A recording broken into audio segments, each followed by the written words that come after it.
We're going to be on this for the summer. I think this is going to be a little crusade of mine. So anyone wants to get involved, Eric at ericandgord.com, and I will post some links to how you can get in touch with the people at M Edibles if you can help them or want to assist them in some way, or just want to go check it out and buy some edibles for yourself. Yeah. Absolutely. Yeah. Really cool guy. It was really good to see him. It's neat to see him doing something cool like this. So. Oh, and by the way, for the record, anybody listening who wants to try edibles, there is one specific type of edibles that I haven't heard anybody else doing. I've actually done this, and it is the fucking best. Weed Rice Krispie Squares. Oh, yeah. You do not taste the weed really in it. For some reason, the marshmallow mixture nullifies the flavor of the weed a little more intensely than it does normally, because you always get that back weed flavor. Yeah. It's not that bad, but the high was just spectacular. Wow. There you So go. highly, yeah. So there you go. Weed fucking Rice Krispie Squares. Do that shit. Enjoy it. S'mores it up. Thank me later. Tips from your Uncle Gord. Mm-hmm. That's right. Like I've said many, many times before, if there's anyone you're going to take advice from, he's the one you want to go to. I know more than the average bear. And that would be Gord at ericandgord.com. You can send donations there as well.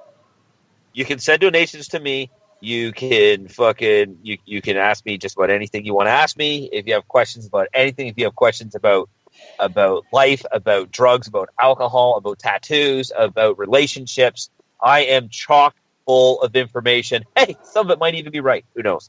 I'm chock full of things you're not going to want to hear. So if you want some of that, I'm all over that action. You just send those emails right over to me, and I'll fill you all full of shit you don't want to know about.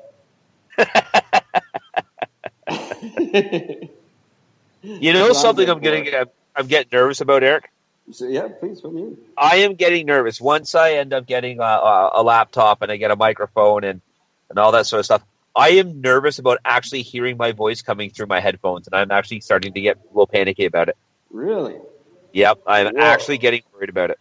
If you choose to record the way I do, I can't hear myself through my headphones. I have that turned off. Oh, that's very smart. If you record on the Skype app, that's one of the options. You can turn off everything individually, so I don't have to hear the music that's playing. I don't have to hear the sound effects, or I don't have to hear me. Or look, I can turn you off. There, now I can't hear you. That's not. But I heard music. I heard music. You heard music? Yeah. When I did this? Did you hear it again? Yeah, no, it's not there again. That was really weird. Oh, that's why. Oops, I slipped through my phone and it was a background music. Sorry. And that's all your pot advice you need right there. I'm not even fucking high. Oh, that's terribly. All right, that's got the power. There it is. That's a long one. I'm not going to play it right now. You're welcome, James. So that sucks and that's stupid. Get rid of Justin Trudeau. Eric and Gord 2019. There'll be some more propaganda up for you soon. Now I'm back up and running. I can start making all kinds of great posters and stuff for us again, including for the actual really official Globe Earthers discussion group. Which, hang on, by the way, speaking of, I got message back on that. Oh, you're kidding. Yeah, no. Do I call her up by name? I guess I can call her up by name at this stage, right? She's doing it all public. Yeah, you can call her by name, I think. Yep. She's maybe first name. Tara is her name. So as we know, my last response was because she had basically asked if I was basically worried about my soul. And I said no, because, well, basically, fuck you. So her message back was, our Lord doesn't judge us by what we think. You don't understand him. God is love. If you invite him into your heart, you won't feel judgment. All you will feel is love. It's the most magical feeling ever. But if you have to accept what God tells us to be true as well, and God tells us that the world is flat. Well, Yes, science. Flat like your fucking IQ. oh, she sounds lovely. Oh, okay. I have to figure out how to respond to this. First of all, the only thing I can start off by saying is, have you ever read the fucking Bible? Yeah, well, Jesus they don't like fucking that Christ, argument. that That's is the nothing argument I but keep using. spitefulness and anger and bitterment. And secondly, you're all a fucking judgmental, so suck a fucking fat dick, bitch. I mean, come on. No, you just don't get it. Yeah, right. I just don't get it. I don't understand these sort of things because we I don't can't. believe the fucking book. We can't wrap our minds around this. We're just All I wrong got and is stupid. all I gotta say is the fucking there is now an actual religion of the Jedi faith that's based off of a fucking movie. Yeah, that's just stupid. No different whatsoever. Movie was originally a book, which is called a script. There's no difference whatsoever. So Yeah, well, yeah, exactly. eat a fat one. Um, Our Lord doesn't judge us by what we think. well, But you're telling me he does because I think that the world is round. So therefore, you're telling me God is going to judge me because of what I think. You just talked yourself out of your own argument. well, that's what they always do, and that's what I keep telling them, and then they get mad and kick me out of their groups. I still haven't been let back in. Have you asked? Yeah, I don't think they want me back. Fine, I'll join. I think I'm going to have to. It's either I joined a couple of other ones, but they're not quite as fun as the official one. There's a lot of fringe ones that are just they get systematically more retarded as you get further away from the official one, which is just the problem.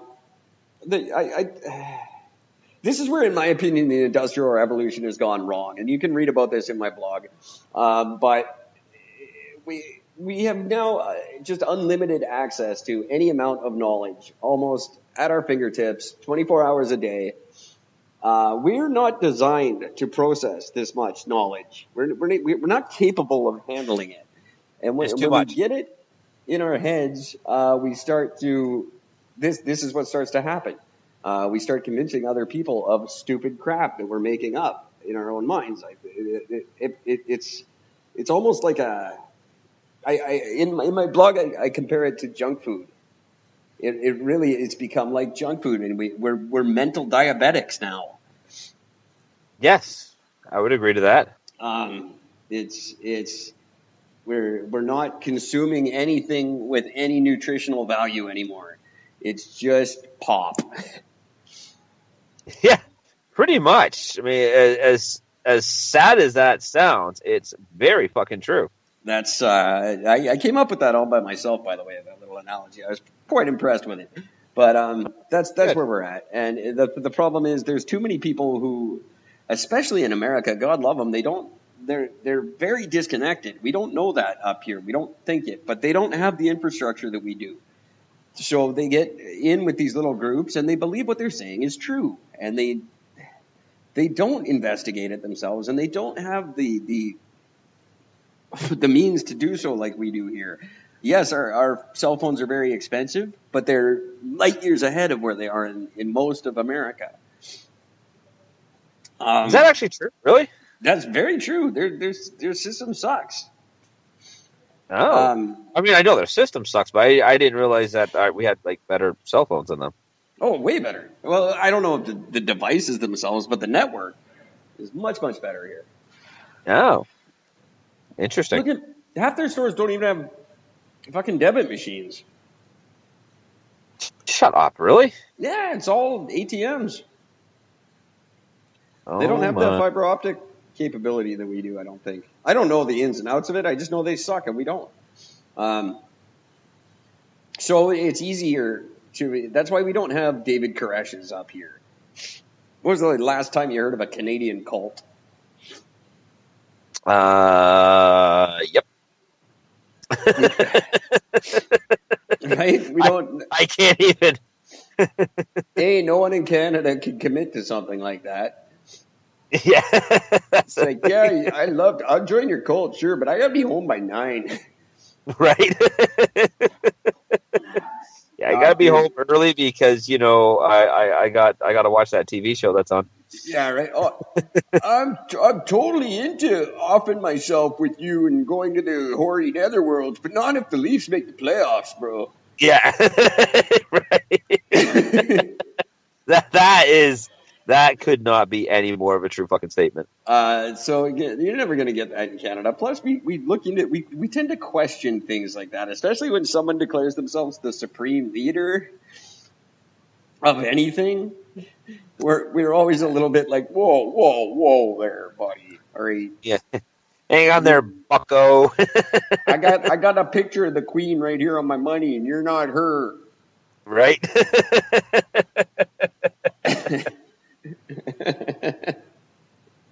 So Oh we don't man. get on board with that kind of stuff. Plus, we're smarter, and we choose not Yeah. to. Yeah. A It's Canadian true. cult would be hilarious. What would you do? It's true. Drink coffee, discuss hockey. Listen to Anne Murray, Yeah. sorry. Anne Margaret? That would be why. Anne Murray, god damn it. Canadian cults. Okay, I'm actually looking up Canadian cults. I need Try to this. I convince need to know people if that we've had the any. earth actually revolves around Rita McNeil.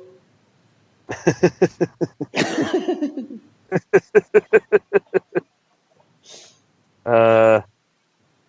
Oh wait, here we had one. We had a cult. Ross The Thorold was a Canadian cult leader who led a small religious group of anthill kids in Burnt River, Ontario between 1977 and 1989. The self-proclaimed prophet under the name Moisey founded the Doomsday Cult in Quebec based on Seventh-day Adventist church beliefs. Oh, there's a shock. Yep. Throat maintained multiple wives and concubines, impregnating all female members as a religious requirement and fathering 26 children. His Ooh, his child followers, support payment must suck. right? His followers, including 12 adults and 22 children, lived under his totalitarian rule as commune and were subject to serve physical and sexual abuse. Wow, there you go. Way to go, Boise. Oh, but the good news is he died in prison by a shiv into the neck in prison. Oh, Jesus, here we go. He was arrested for assault in 89, dissolving the cult, and was convicted for murder in 93 for the death of follower of somebody I'm not going to pronounce. Wow. He had previously killed an infant, while two of his disciples died following homeopathic treatments administered by them to them by him. Oh, you homeopathic bastards. You guys are right up there with anti-vaxxers, you motherfuckers. Thank God that couple got convicted. He was actually, so Thorold, along with Robert Picton, Clifford Olson, and Paul Bernardo, have been considered one of Canada's most notorious criminals since the 1980s. I've never heard of the man. That's terrible. I've never heard of him. Yeah, Roch Thoreau. I mean, it kind of sounds real. Roch Thoreau does sort of ring a bell, but it sounds like Ross Perot, the guy. It does, yeah. For president in the 90s. Yeah, but no, I just love it. Cause of death. I thought that's what you said at first. Shiv. And that story's even better. Ross Perot moved to Canada and started a cult? Right? That's awesome. I'm going with my story. It's better. Eric and Gord, the only credible news source you can rely on. If we don't tell you the news, we'll tell you something just as entertaining. Oh my God, I love this. The guy who killed this dude, his name is Gerard McDonald. He was a 60-year-old convicted murderer. He was charged with the killing. He pleaded guilty to second-degree murder, was sentenced to life in prison, having already been serving a life sentence for a previous murder charge. Of course. So why wouldn't you? And the best thing is after he killed him, he goes, McDonald had stabbed Thoreau in the neck with a shiv, walked to the guard station, handed them the weapon, and proclaimed, "That piece of shit is down the range. Here's the knife. I sliced him up." There you go. Attaboy, Gerard. Do you get more Oh, Canadian than Gerard McDonald? oh, that's great.